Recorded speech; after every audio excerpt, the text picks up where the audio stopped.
What makes a non-compete clause unreasonable in a franchise agreement? Imagine signing a franchise agreement and later realizing a clause stops you from working in your field 4 years in a huge area. That can really limit your options. Non-compete clauses are meant to protect the franchisor's business, but they can become unfair if they go too far. A clause is unreasonable if it covers a much larger area than necessary. For example, banning you from working in an entire state when the franchise only operates in a few cities is likely too broad. The restricted area should match where the franchise actually does business. Time limits are also important. Most courts see 2 years as a fair period for a non-compete. If the restriction lasts 5 years or more, it might be considered excessive unless there's a strong reason.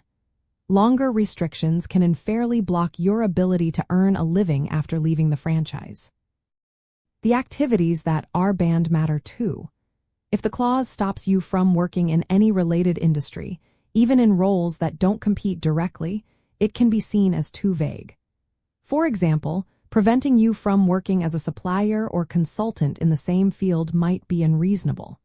The restriction should only cover direct competition with the franchisor's business. Clarity is key.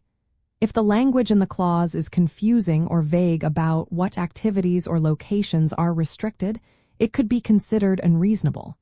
The agreement should clearly state what is banned, where, and for how long. Vague rules can lead to disputes and make enforcement difficult. Another factor is how much the clause impacts your ability to make a living. If it severely limits your career options or forces you to switch industries or move far away, courts may see it as unfair. The goal is to protect the business without unfairly restricting your future. State laws also play a role. Some states, like California, do not enforce non-compete clauses unless under very narrow exceptions. Franchise agreements need to follow the laws of the state where the franchise operates. In short, a non-compete clause becomes unreasonable when it is too broad, lasts too long, covers activities that aren't directly competitive, is unclear, or unfairly limits your ability to work. Franchisors should craft these clauses carefully to protect their business while respecting the franchisee's future opportunities.